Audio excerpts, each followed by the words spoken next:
All right, let's talk about SpaceX. This is the company that lands rockets on boats in the middle of the ocean and has a serious plan to colonize Mars. But can they actually make money?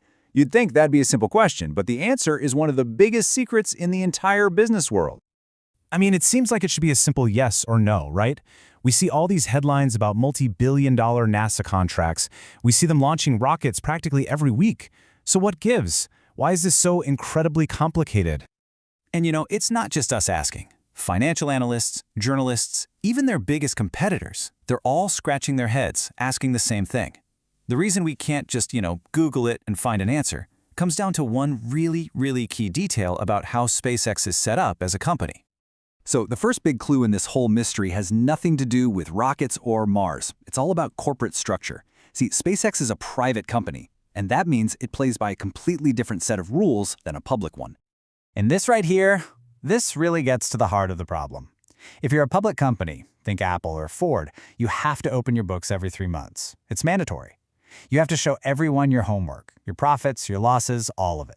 But a private company like SpaceX, nope. Their finances are like a locked diary, and trust me, we do not have the key. Okay, so we can't just read their official reports. What do? Well, we have to put on our detective hats. We're not going to find the exact numbers, but we can follow the money. So let's start investigating the clues and see where the cash is actually coming from. So first things first, where is the money coming in? Let's take a look at the parts of the business, the real revenue engines that are generating cash and, well, keeping the lights on and the rockets flying. All right, so here's the evidence for the yes, they're profitable side of the argument. First, you've got commercial satellite launches, launching stuff for other companies. Then you've got the big ones, huge government contracts with NASA and the military. And of course, the real game changer, Starlink. We're talking about their satellite internet service that has millions of people paying a monthly subscription. And look, these aren't just little one-off deals. These are consistent, massive streams of cash flowing into the company. But wait a second. That all sounds great, right? But revenue is only half of the story. It's simple math. If you make $1 billion, but you spend $2 billion, you are not profitable. So now we have to flip the coin and look at where all that money is going. And believe me, this is where the story gets really interesting.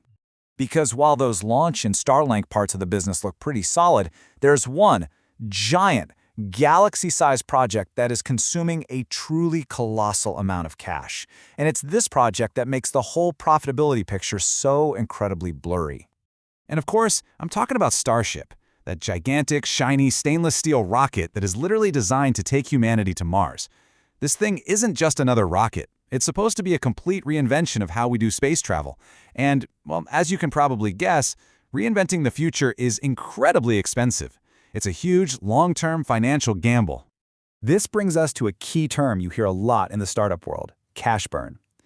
Starship's development creates a massive cash burn, and that's exactly what it sounds like. It means SpaceX is just burning through its money, the cash it gets from investors, their revenue from launches, to fund this incredibly ambitious project. They are spending billions and billions of dollars today with the hope of a much bigger payoff many years down the road.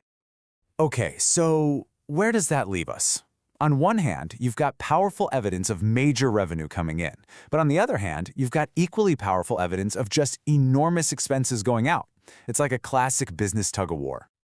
So when we put it all on the scale, the money coming in from launches and Starlink versus the massive cash burn from Starship, where does our investigation finally land?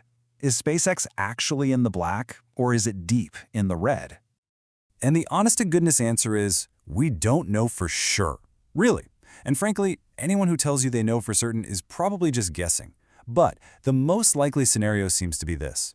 Their core business, the satellite launches, the government contracts, that part is probably very profitable. But the company as a whole? Probably not.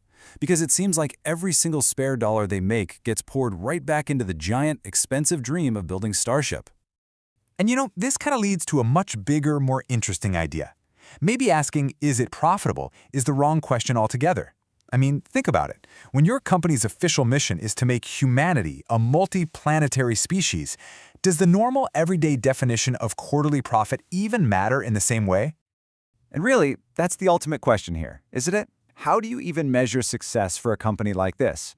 Is it just about making a profit for your shareholders every 3 months? Or Can a company be considered successful just by pushing the absolute boundaries of what we think is possible, even if it means burning through mountains of cash to get there? For SpaceX, it really seems like the final answer isn't going to be found on a spreadsheet, but maybe somewhere up there in the stars.